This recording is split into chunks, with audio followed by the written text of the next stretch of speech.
morning, or whichever one that you're currently at, and good night if you're sleeping.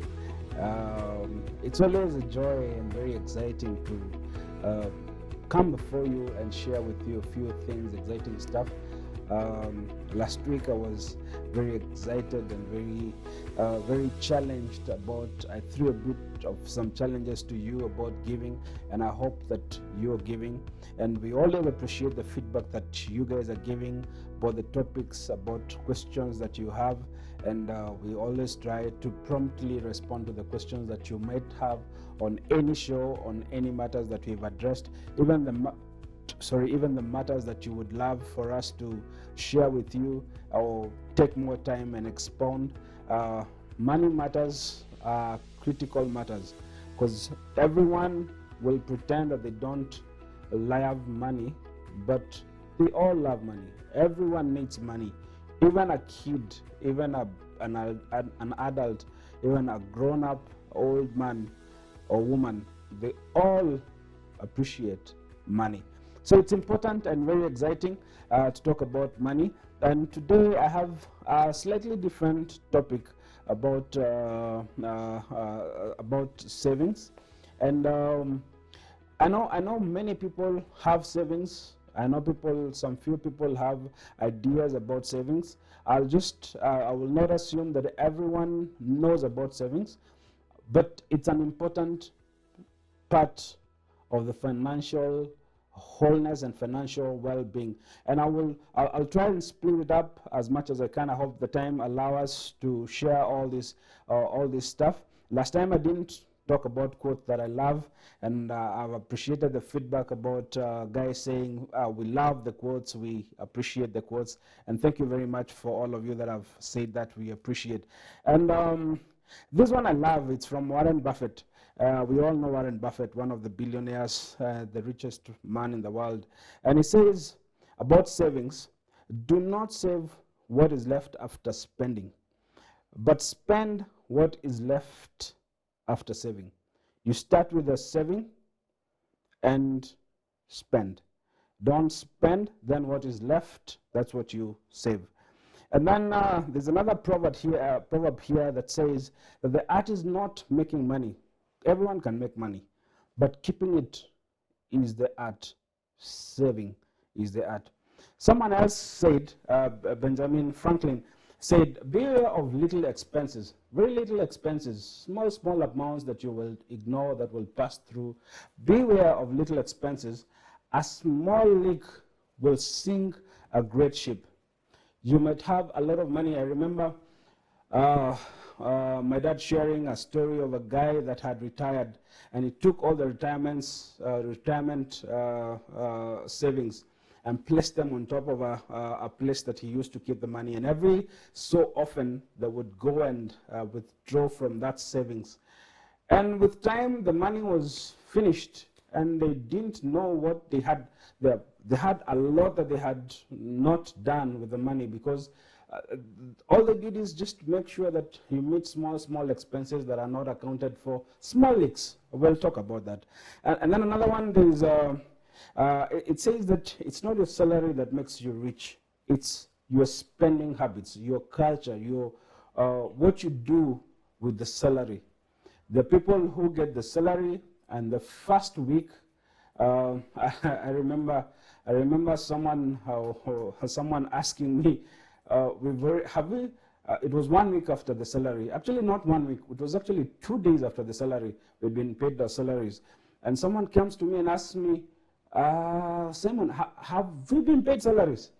And I remember it was interesting, because you've only done 2 days. You have 28 days to go, and you've run out of your monies because you've spent everything. Money came and money left. And we'll try and help people like that. But I love this quote. It's not your salary that makes you rich. It's the habits of spending. How you spend that money, whether correctly or you misuse, it will depend on how your savings grow. And then the last one, save money and money will save you. You know, There's going to be a time that you will need money, and we'll talk about a financial buffer. You need a financial buffer.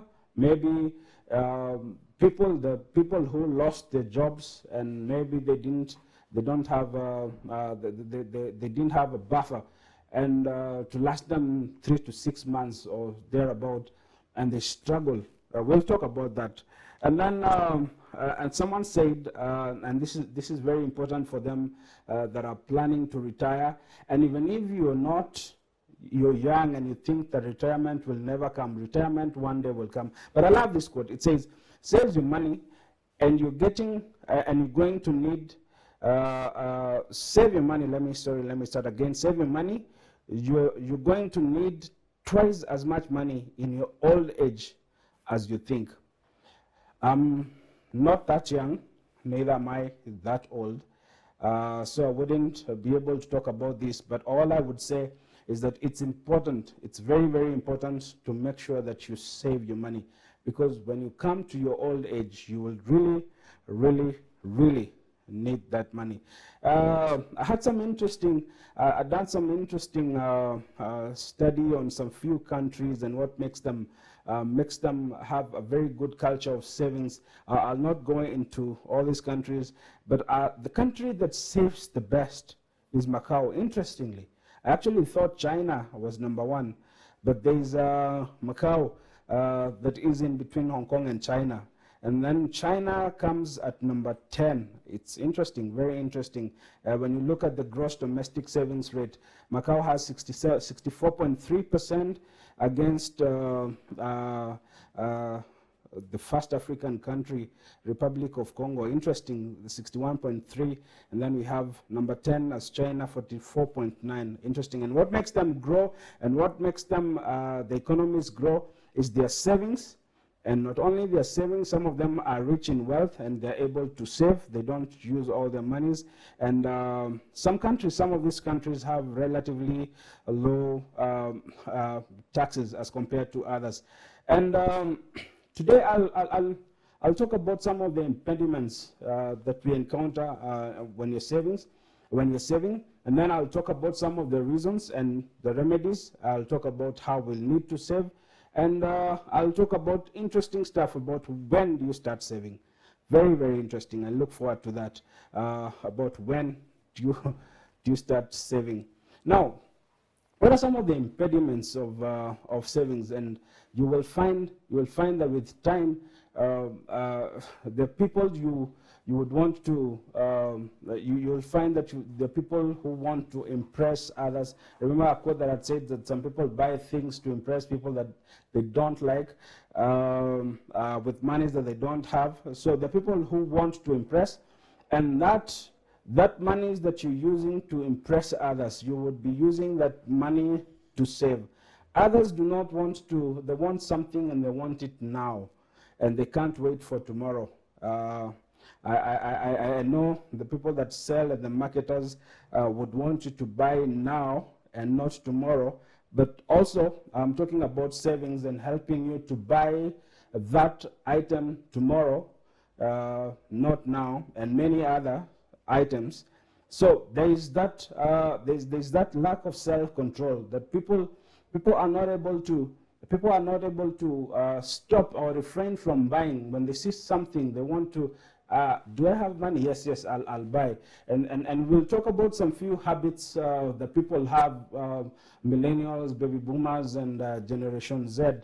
And then also there's that people are not able to distinguish between what is a want and what is a need. A need is, the basic needs of Abraham Maslow. There's the water, the housing, shelter, there's the food, the basic stuff. And there are wants, things that you can delay a little bit. Very important. So failing to distinguish, is this a need? Is a car a need, or is it a want? And you will find that if you're not able to properly cluster needs and cluster wants, you will find yourself investing in wants instead of needs, and you will find your monies not being channeled properly. And we'll get to to that item. And then number 4, it's the fear of missing out. You know, everyone has a new phone and you want this new phone. Everyone has a new, people are having fun, people are moving a certain direction, a certain area, and you don't want to be, everyone else is going this direction and you're not part of the people that are moving that direction. So the fear, they actually call it FOMO, fear of missing out. And then also failing to recognize spending triggers. Spending triggers, like for example, the things that make you spend. And I know a marketer would want you to spend, and it's good for business. But me, on the other hand, my desire is that you get financially well-being and that you will have monies enough that will help you save and buy that particular item in a particular day. Like for example, if you used to social media and Facebook, the people selling stuff on Facebook, the people selling stuff on Instagram, the people selling stuff on Twitter, and you'll find that sometimes some people are not able to help themselves.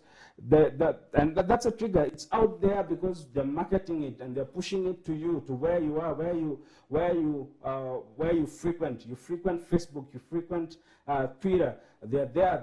They're marketing their stuff, and you can't help yourself. And you'll find yourself spending, and we'll see how you're able to make sure that you do not overspend. And then also nowadays, money. I remember yesterday I was changing my car tires, and I fell short by a few thousands, and it was very easy for me to withdraw money from the bank to my mobile phone and make the payment. Unlike previously, when you had to, if I was short of money, I had to go to the bank. When I go to the bank, I had to queue for me to get that money. So if it was previously, what I would have done, I would have refrained from changing the tires yesterday to another day. But it has become very easy for you to pay. You know, items that are online. I can order something from Wish, from Amazon on my laptop, on my phone, and that item will come to me because all I need is my credit card, and that item, I will look for it, order for it. Forms of payments have become very easy, and then online purchases, as I said, have become very easy for us to do. So it becomes very difficult for you to refrain from purchasing stuff. You will be scrolling things and you will find things that are amazing. I will not say which platform. I've seen things that looks very amazing, and I order because the prices are reasonable. I don't even think about it twice because it's within my reach. And when the item comes, I ask myself, do I really need it? And I'll talk about something interesting, the 30-day rule that helps you help you establish whether it is really a need or is it a want. Because if I want to buy an item, I've identified an item right now, and I wait for 30 days. Those 30 days, I'll think about it. I'll look at that item again and again. I'll be able to look from a source from other suppliers. Like for example, I remember those tires that I've just mentioned. I went to a petrol station and they wanted to change them for me. The quote that they were giving me was okay because I'd gotten that quote from somewhere else. But I remembered, oh yeah, there's somewhere else I can get these tires from. And when I asked them, I saved some money because they were cheaper. If I went by just buying whatever it is at the petrol station, I would have lost money. If I waited longer, I would have done quite a number of stops on a particular shops and compare prices. And by the time I know for sure that I am ready to purchase this particular item, I will be sure that I am paying, I'm getting the best quality at the best cost. So the 30-day rule, we'll talk about it, and this helps you this helps you to reduce your spending, because sometimes if I have to spend that money now and it's not really a need, the needs, we know them, and food is a need that you can't wait for tomorrow. Electricity is a need. Fuel for your car, that's a need. Service is a need, service of your car, or rent, or mortgage payment, those are all needs. But things like buying a new car or shifting locations, that you need to plan for it, and it becomes easier if you have more time to plan for it, and not confusing between needs and wants. Very, very important. Now, how do you start saving? I've talked about some of the things, some of the areas. I didn't want to go into all the details, but how do you start saving? How do we start? We'll talk about when, but let's talk about how. Number one, record your expenses. Record them. What are they? You list, you know, on your, if you use your card to make all your payments, they're all listed there. Take a spreadsheet and write all your expenses down, so that at the end of the day you have all your expenses, and make sure that everything, all the expenses, including like for example car maintenance. You will maintain your car after every, I think, 3 or 4 months. So you might miss it out on your monthly expenses. When you're listing down your monthly expenses, don't even miss out those payments that you make on a 3 months, 4 months insurance for your car. List all your expenses, and that will help you know on a monthly basis how much do you spend. How much do you spend on each and every month? Like for example, if it's, as I said, insurance, it's paid once in a year. So you can, let me use a figure of, easy to divide is 720. So if you pay 120,000, so for every month you can put a figure of 10,000, and you'll know after the end of the year you will have the 120. So include the 10 in your expenses for the month. Now, once you have all this and you have verified that you have the data of all your expenses, and by the way, there are mobile apps that can help you track this. There is the Pocket Guard, there is Mint, and you need to budget, etc. The free apps that you can download on your app. Establish what is the cost for the month. That is number one. We will still get to how you will save. Now you have gotten to, I use on a monthly basis 100,000. All my expenses, including the ones that are quarterly, including the ones that are monthly, that are half yearly, including the ones that are yearly. You've split all that, and you know your costs are, say, 100,000. You go to number two. Now, you sit with those expenses. I know on a monthly basis, my incomes are, say, 200,000. I've listed all my costs. My costs are 100,000. So I have 200,000 against an expense of 100,000. After you outline all your expenses, then now budget that as a monthly. I know every month if you're getting a salary, I'll be getting that 200,000, and the 100,000 are my expenses. So on a monthly basis, make sure that you track, on a regular basis.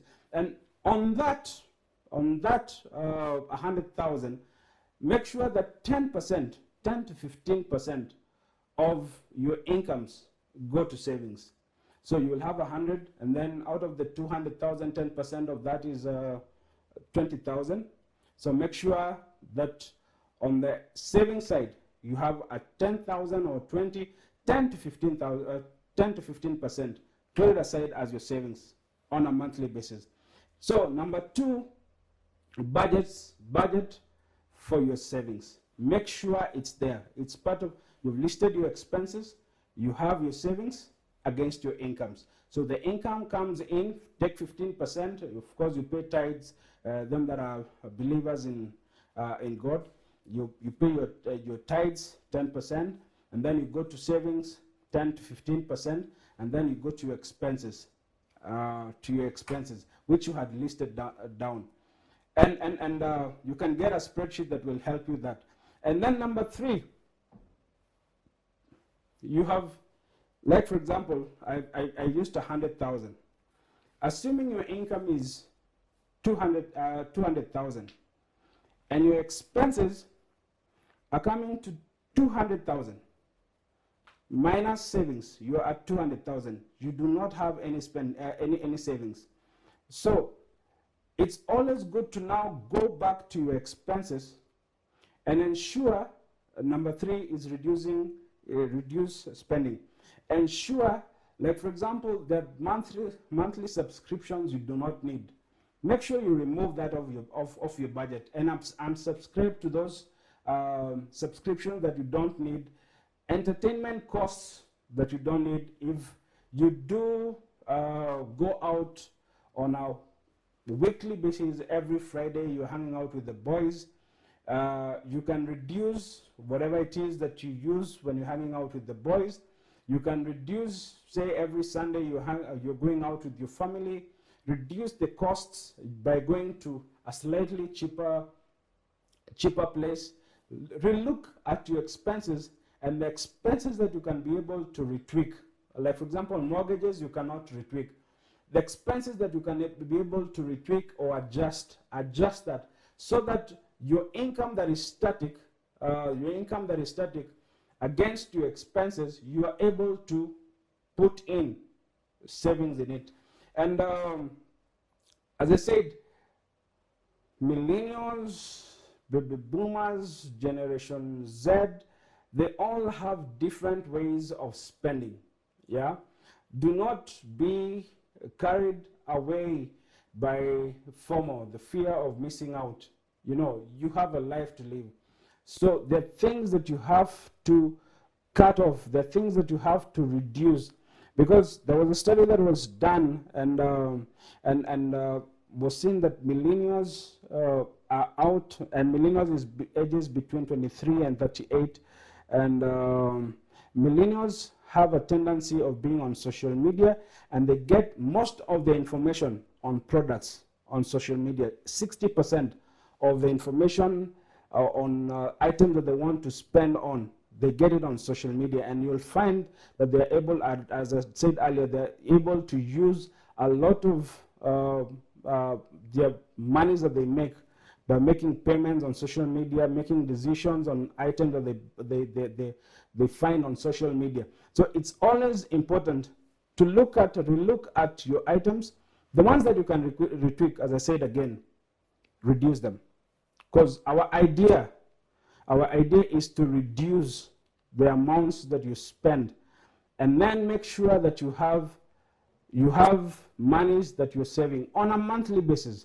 Every month, I said I used a salary of 200,000 against expenses of 200,000. You need to reduce until you get to 180, so that you have a savings of 20,000. That is 10%, or even higher, 30,000. So you reduce your expenses to 170, so that at least you have 30 going to savings. And as I'd said, if you're having, if you're spending, identify your triggers. And I had said earlier, if you're on social media, you have subscriptions that you need to cut out, go ahead and cut them out. If you're using your debit cards very easily, rather than cash, make sure you go to the shop using cash if you must, because, like for example, credit cards make it very easy for you to spend. And if you're finding yourself all the times you're spending, make sure you have cash with you. And when the cash runs out, do not rush to your debit card or credit card. This will help you reduce your expenses. If shopping online is what you do and you love shopping online and you can't help yourself, every time you're shopping online, I have this friend of mine that when they get into a supermarket, they had gone to get one item. But when they get to a supermarket, it's like they get, and women say a lot of this, they have shop therapy when they get to the supermarket. They're going to buy one item, but the time they're leaving the supermarket, they will leave the supermarket with a whole trolley of items, and they're going to buy one item. Men, sometimes we are a little bit blessed. When I get inside a supermarket, I had gone to buy milk. I asked the guard at the door, where is milk? Where is it found? I'll go straight to the milk counter. I will pick milk and go straight to pay. And that's a discipline that I hope that women, and all due respect, are able to get. But if you find yourself, you cannot be able to control yourself online. You cannot be able to control yourself online. Go physically and buy things. And that will help you. That will help you reduce your spending triggers. Because at the end of the day, our desire is that you are able to reduce your expenses and you have monies that you are saving. And I had said about the role of the role of FOMO in spending. Sometimes people don't want to realize that we do not earn the same salary with my peers. I do not have the same debt situation with my peers. We do not have the same expenses with my peers. And in as much as I want to match what they are doing, or don't want to feel like I'm being left out, I want to live where they're living, I want to do what they're doing. It's important to notice that my life is different. Circumstances are different. Our incomes, acknowledge that your incomes are different. There are people who, when you're earning 200,000, they're earning 400,000, or they're earning higher than your salary. There are people that are earning the same salary as you, but they do not have the debts that you have. And there are others that, for example, I know of people who don't pay rent because they were given a plot or a place to build by their parents, and they paid. Actually, the parents built for them the building, and they gave them land. So if you're earning 200,000 against that person, you're paying rent, that person is not paying rent. So your expenses are not the same. Maybe you're having mortgage, this person doesn't have mortgage. So when you're burning, you're sitting with the boys and you're burning 20,000 every Friday or Saturday, and they're burning 20,000. You're not in the same place. So try and avoid having this peer pressure and trying to feel that you don't have to miss out. You do not necessarily have to do things that are not important to you to please people that are sometimes don't even like you. So I think I'll talk about one last one for today, and then I'll talk about the other four later. So number 4, set saving goals. Yeah. We've established that you list all your items, number 1. Number 2, you have come up with a plan. And number 3, you have reduced your expenses. And now you're saving. What are you saving for? Set goals. Yeah, number 4, set goals as to what is it that this money is directed to. The short-term goals and the long-term goals. It's good to make sure that you segregate the short term and the long terms, the long term, and then, like for example, if you're getting married, it's a financial goal. You're planning for vacation. You're planning on retirement. Marriage is short term. Retirement is long term. How do you fund and strategize on the short term and the long term? Get these goals, identify them, and establish how you're going to save your monies towards these particular goals. The emergency funds that are short-term, there is a down payment for a car, there is a vacation that you're planning for. All those are short term, between 1 to 3 years. Long term are 4 years and above. All those are long term. Now paying for a house, education for your kids, and retirement, and all that stuff. So identify and set saving goals. So I will recap. I will recap on what we have talked about today on how to save. And we have talked about record your expenses, the budget for savings, and then figure out how you're going to reduce your spendings by identifying spending triggers and also reducing your cost. And number 4, setting saving goals. Very, very important. I'll leave it there for today, and I hope this is helpful stuff. Join us next week as we finish up on the other 4 steps that will help you into how to save.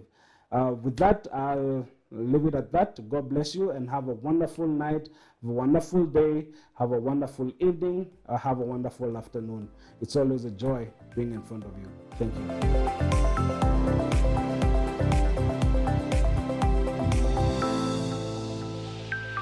Wema TV, the voice of hope.